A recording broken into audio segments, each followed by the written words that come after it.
என்ன வேணும்? ஒரு என்கோ லிக்விட் பேக்கெட் ஒன்று, அப்புறம் 3 டோஸ் சின்ன பேக்கெட் ஒன்று. சரிங்க. இந்தாங்க. ஒரு நிமிஷம். ம். ஹலோ, அம்மா வேற எதனா வேணுமா? விவிடி கோல்டு ஆயில் ஒன்று மட்டும். இது ஒரு 180, அது ஒரு 110. 440 ரூபா ஆச்சுக்கா.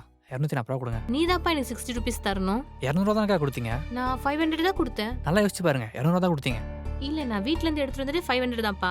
அதான் உங்ககிட்ட கொடுத்தேன். இல்லக்கா, யோசிச்சு பாருங்க. 200 ரூபா தான் கொடுத்தீங்க. வேணும்னா கல்லால செக் பண்ணி பாருங்களேன். காலையில் நிறைய வியாபாரம் இருக்கா, நிறைய ஐநூறு பண்ணிட்டு இருக்கு. உங்க நோட்டு எப்படி கண்டுபிடிக்க முடியும்? சரி, இங்கே கேமரா இருக்குல்ல, அதில் செக் பண்ணி பார்க்க முடியுமா? கேமராலாம் இல்லக்கா. இல்லை, நான் 500 ரூபாய் நோட்டு தான் கொடுத்தேன். சரி, இந்த பொருளெல்லாம் நீயே வச்சுக்கோ. உங்க அண்ணன் வரட்டும், கல்லாப்பட்டியில் எக்ஸ்ட்ரா காசு இருக்கா இல்லையான்னு பார்த்துட்டு பொருளை நாங்கள் வாங்கிக்கிறோம். சரிக்கா, அப்போ பொருளாக உங்களுக்கு கொடுத்துட்றேன். சரி. ஆச்சி அதிரசமாவு வழங்கும் ஷாலினி ஸ்டோர்ஸ்.